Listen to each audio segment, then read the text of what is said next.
Hello and welcome to my channel. दोस्तों आज हम देखने वाले हैं हॉलीवुड की एक मजेदार साइंस फिक्शन मूवी को जिसका नाम है लाइफ। मूवी के ओपनिंग सीन में हमें एक स्पेस स्टेशन दिखाया जाता है जिसमें टोटल 6 एस्ट्रोनॉट्स होते हैं। वो 8 महीनों से उसी स्टेशन में होते हैं। वो बेसिकली मार्स यानी मंगल ग्रह पर लाइफ के बारे में एक रिसर्च मिशन पर होते हैं। वो खुद मंगल ग्रह पर नहीं उतरते हैं बल्कि वहाँ एक कैप्सूल भेजते हैं जिसका नाम पिलग्रिम 7 होता है। वो मंगल ग्रह से मिट्टी के सैंपल्स को लेकर वापस आ रहा होता है, लेकिन रास्ते में मलबे से टकराने की वजह से उसकी डायरेक्शन थोड़ी चेंज हो जाती है और उसे स्पेस स्टेशन के अंदर से भी कंट्रोल नहीं किया जा सकता है। उनमें से एक एस्ट्रोनॉट जिसका नाम रोरी होता है वो अपना सूट पहनकर बाहर स्पेस में जाकर उस कैप्सूल को पकड़ता है और उसमें से मिट्टी के सैंपल्स को लेकर आता है। सभी क्रू मेंबर्स बहुत खुश हो जाते हैं। हालांकि इस प्रोसेस में रोरी की जान भी जा सकती थी। वो उस मिट्टी के सैंपल्स को टेस्टिंग के लिए लैब में ले जाकर उसे एक मशीन में डाल देते हैं। उन्हें उस मिट्टी में एक सिंगल सेल माइक्रोस्कोपिक जीव दिखाई देता है। उसकी बॉडी पर हेयर्स भी होते हैं लेकिन वो कोई भी मूवमेंट नहीं करता है। वो लोग धीरे धीरे मशीन के टेम्परेचर को -110 डिग्री सेल्सियस से 20 डिग्री सेल्सियस तक ले जाते हैं,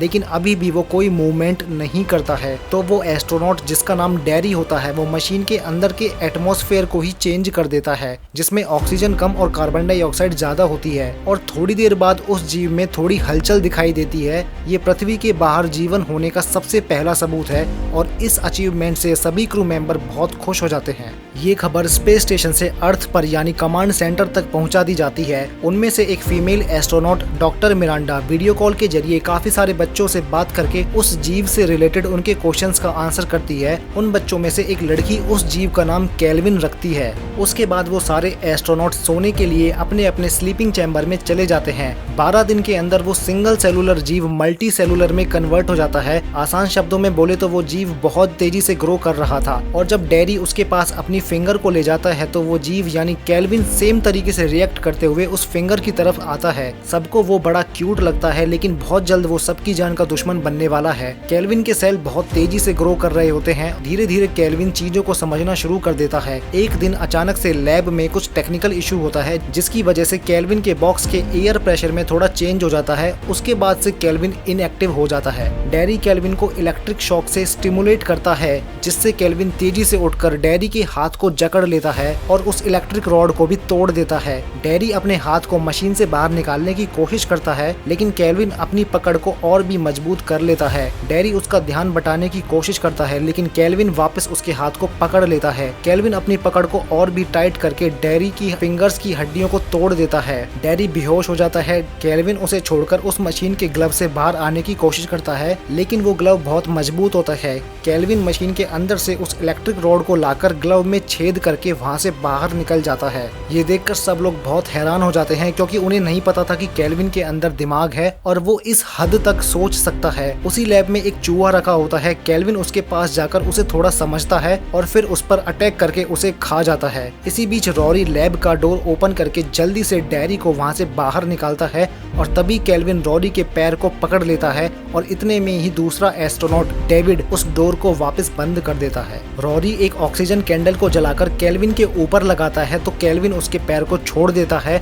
और वो इधर उधर छुपने लगता है। रोरी एक फायर सिलेंडर से केल्विन को मारने की कोशिश करता है लेकिन वो बार बार बच जाता है और आसानी से मरता नहीं है। रोरी के सिलेंडर का फ्यूल खत्म हो जाता है और मौका देखकर केल्विन रोरी के मुंह में से उसकी बॉडी में चला जाता है। वो रोरी को अंदर से खाने लगता है। रोरी के मुंह से खून निकलना शुरू हो जाता है और जब वो मर जाता है तो केल्विन उसके मुंह से बाहर निकल जाता है और उसका साइज भी पहले से बहुत ज्यादा बढ़ जाता है। केल्विन बहुत चालाक होता है। वो एयर फ्लो को महसूस करके लैब से बाहर निकलने का रास्ता ढूंढता है। वो लोग लैब को सील कर रहे होते हैं लेकिन उससे जस्ट पहले केल्विन वहां से बाहर निकल जाता है।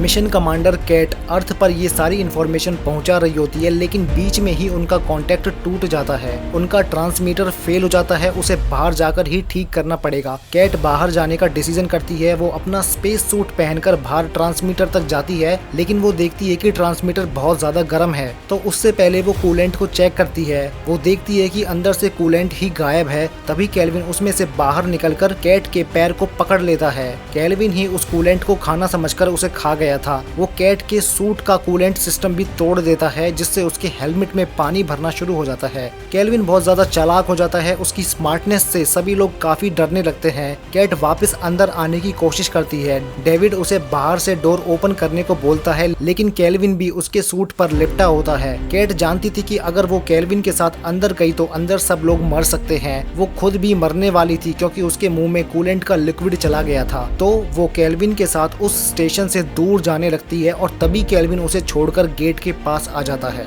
वैक्यूम में केल्विन की जिंदा रहने की क्षमता वास्तव में बेमिसाल है।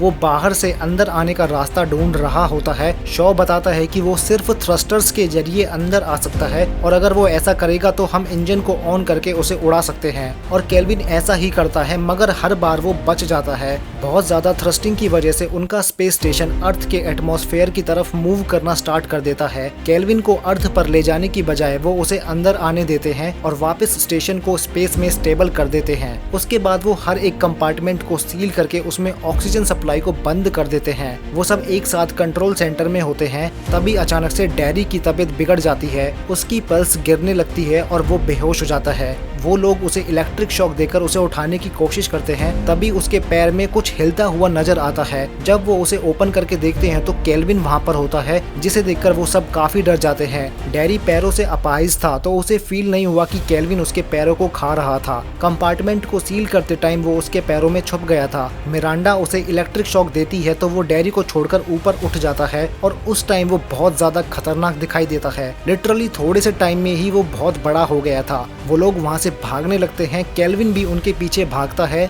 शॉ अपने स्लीपिंग चैम्बर में चला जाता है। केल्विन उस चैम्बर को तोड़ने की कोशिश करता है लेकिन वो बहुत मजबूत होता है तो वो उसे तोड़ नहीं पाता है। डेविड और मिरांडा वापस डैरी के पास आते हैं लेकिन वो मर चुका था। तभी उन्हें केल्विन की लोकेशन मैप में दिखाई देती है।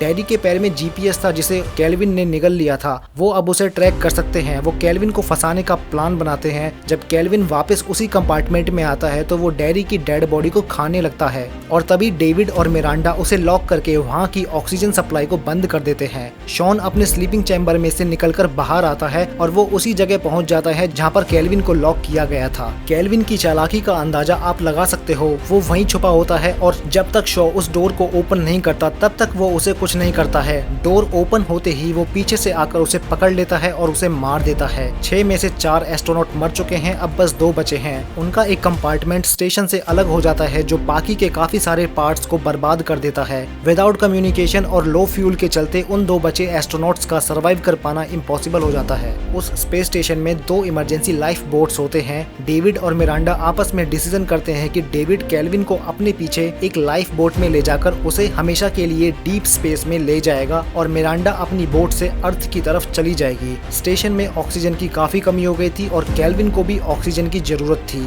डेविड ऑक्सीजन कैंडल्स को जलाता है जिसे केल्विन पूरी तरह से जकड़कर सारी ऑक्सीजन को यूज कर लेता है और ऐसे ही वो डेविड के पीछे बोट ए तक चला जाता है और मौका मिलते ही डेविड उसका डोर बंद कर लेता है। उसके बाद मिरांडा भी अपने बोट बी में चली जाती है। वो दोनों अपनी अपनी इमरजेंसी बोट्स को इजेक्ट कर लेते हैं लेकिन रास्ते में वो दोनों मलबे से टकरा जाते हैं जिसकी वजह से उन दोनों की डायरेक्शन बदल जाती है। अब डेविड केल्विन के साथ अर्थ की तरफ जा रहा होता है और मिरांडा डीप स्पेस में। केल्विन डेविड को जकड़कर उसकी हड्डियों को तोड़ देता है और उसे खाना शुरू कर देता है। डेविड की बोट एक समुद्र में लैंड करती है जहाँ पर कुछ मछुआरे मछलियां पकड़ रहे होते हैं। वो उसे देखकर उसके पास आते हैं। वो उसमें अंदर देखते हैं तो डेविड अभी तक जिंदा होता है। वो मछुआरे उसका डोर ओपन कर देते हैं और यहीं पे ये मूवी एंड हो जाती है। आप लोग सोच रहे होंगे कि ये कैसी एंडिंग है। मूवी के डायरेक्टर ने जानबूझकर इसे ओपन एंडिंग रखा है, मतलब ऑडियंस को अपने हिसाब से एंडिंग को सोचना होगा। मैंने ये अंदाजा लगाया है कि शायद केल्विन अर्थ के एटमॉस्फेयर में सरवाइव ही नहीं कर पाएगा और अगर उसने सरवाइव कर लिया तो शायद मिलिट्री उसे खत्म कर देगी।